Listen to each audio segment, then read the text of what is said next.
Hello everybody, it's me, Regina, and today I will be doing something a bit different.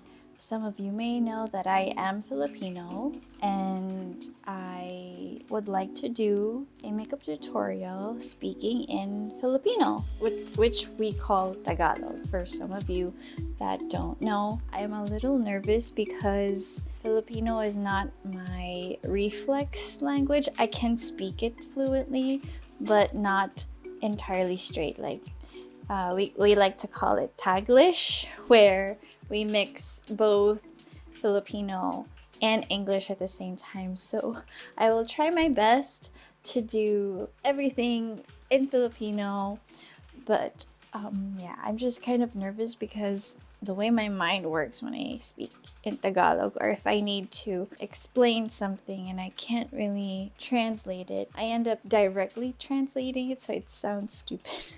I hope you guys have fun with it. Have fun with me. I will be leaving a subtitles for those who don't know how to speak Filipino or understand Filipino. So let's get this started. Haba na ng hair ko, no?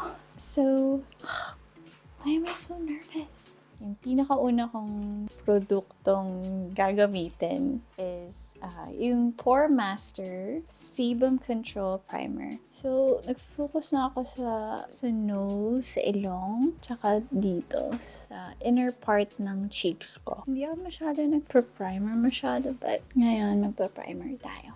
As usual, pag pinapanood mo yung mga makeup tutorials ko, ito yung mga ginagamit ko palagi. Ito yung palagi kong ginagamit palagi. The Face Shop Miracle Finish BB Cushion.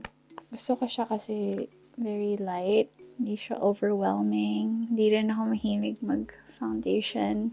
So, nagfo-focus ako sa inner part. Usually sa nose, sa inner cheeks, dito sa chin, mouth area. So, basically, ini-even out niya lang yung mga ibang parts ng face ko. And sa gitna lang ng forehead ko. Noo. Noo, right? LA Girl Pro Conceal concealer. Nabili ko to sa SM. I think 250 or 300 pesos. Sulit siya. Focus lang tayo sa under eye. Concealer is done. Next, Innisfree. Medyo nabubura na. So, ito yung gusto kong pang set kasi translucent siya and very light. Gusto ko lang siya sa under eye and sa tip ng nose ko para hindi siya ganun ka-shiny. Next, zoom in lang tayo para mas kita nyo. Eyebrows. Kilay. I-brush na lang para maayos. So, ngayon, gagamitin ko is Benefit Ka-Brow.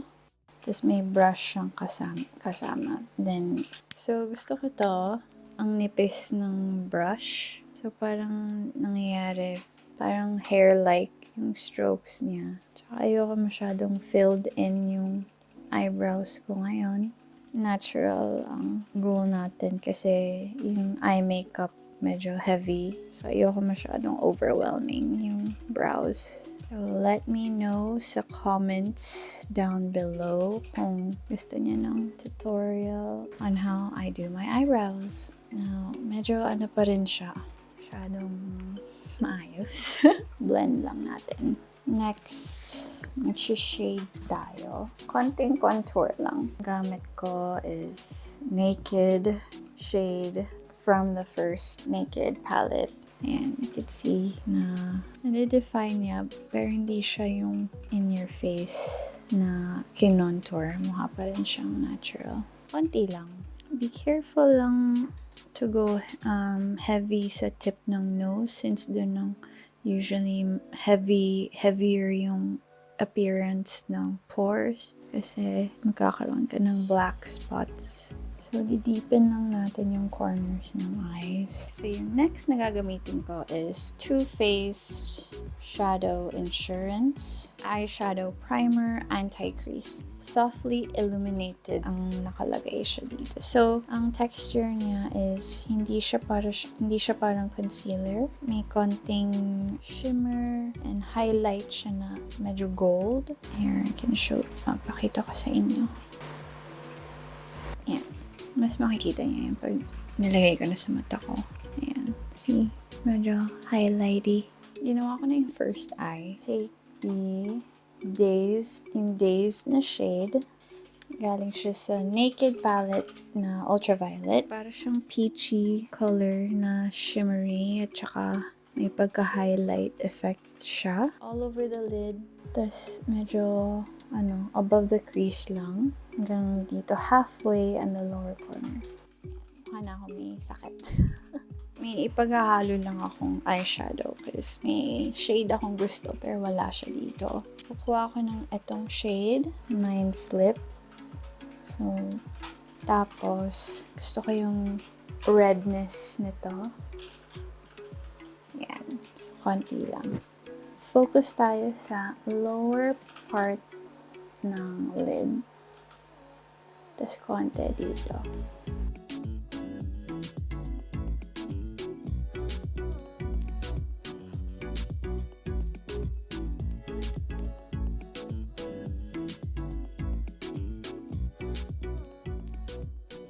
Next shade na medyo brick na kulay reddish brown.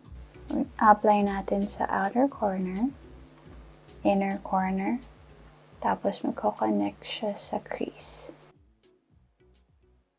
Blend lang pag medyo may harsh lines. Sa inner corner, ang inner corner hindi ganun ka-dark as yung kung paano yung darkness sa outer corner. Tapos, ko-connect natin dito.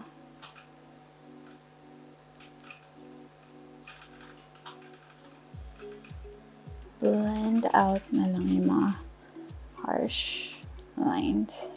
It's really good na mag-invest kayo sa fluffy brush na may control. Okay, so next, dark brown eyeliner. Focus lang tayo sa upper waterline and if you fill in nyo yung gaps between nyo ng lashes nyo. Next, gagawin ko, kunin ko to, parang red brick na eyeshadow and a brown. So, pag may mix ko siya yung dalawa. So, maganda kung may similar eyeshadow it will work fine. Tapos, papatong lang natin siya sa eyeshadow para mas maayos. And parang one siya with the eyeshadow. So, parang pang blend out niya siya ng eyeliner niya. Ito na naman kami sa winter time. Dito lang namin na-appreciate yung sunlight.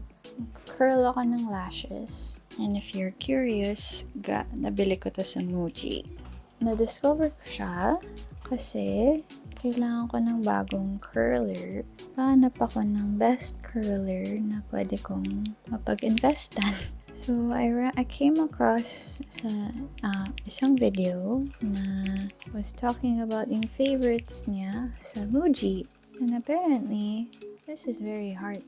Mahirap tong hanapin. And true enough, nahirapan nga akong hanapin. So, mga 3 months ko siyang hinahanap sa Pilipinas kahit sa ang MUJI.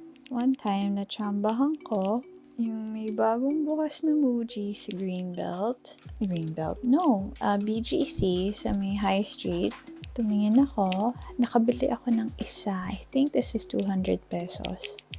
Oh my God, super happy ako. Medyo may pagka-learning curve lang siya at first kasi hindi ka sanay sa ganito. But very good. Very, very good. Okay, so I've put my eyelashes on and so next I'm going to use a liquid liner so that we could just fix up the liner and add a bit of wing. That really dried out, so I'm just gonna have to do it with this even though I don't like it that much. Sorry, I forgot to speak in Tagalog. Angat talaga nito. I wonder It works like a paintbrush. Ayan.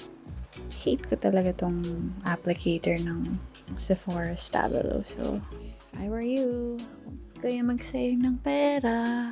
Sayang yung ginastos ko dito. I really like yung mga looks na ganito. Pusa, which is feeling ko is my inner animal. Inner animal. Focusing on sa center part ng lashes.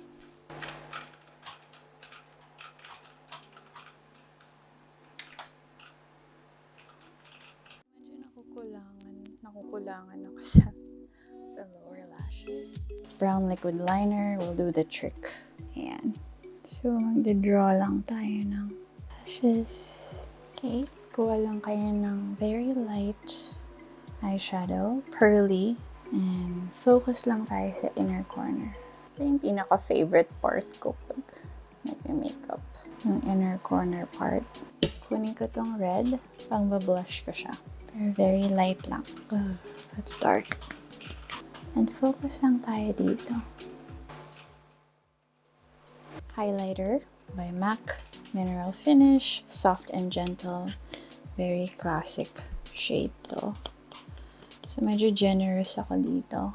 Since yung highlight niya hindi siya ganun ka-intense. So, maganda siya pang glow. Gusto ko lang matry.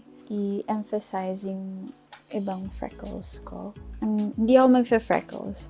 I guess yung mga marks, beauty marks. So, lalagyan ko lang.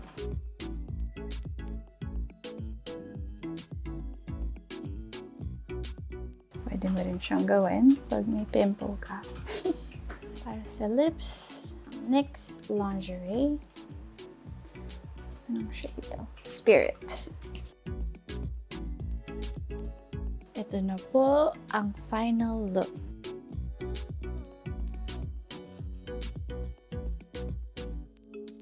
There it is. Ayan na po. I hope you guys enjoyed that. I know I spoke English, but I just couldn't help it. I couldn't think anymore, but yeah. I hope you guys enjoy this look. I think this also looks good with mask. Let's get my mask. So if you feel a little extra, just skip the foundation and just go and blush, I think. And just go with the concealer and do the eye stuff. This is how it looks with the mask. I know we're in a time where mask is key.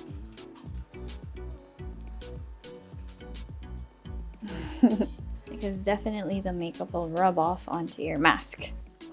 Okay, so there you go. I did it. Please don't make fun of me.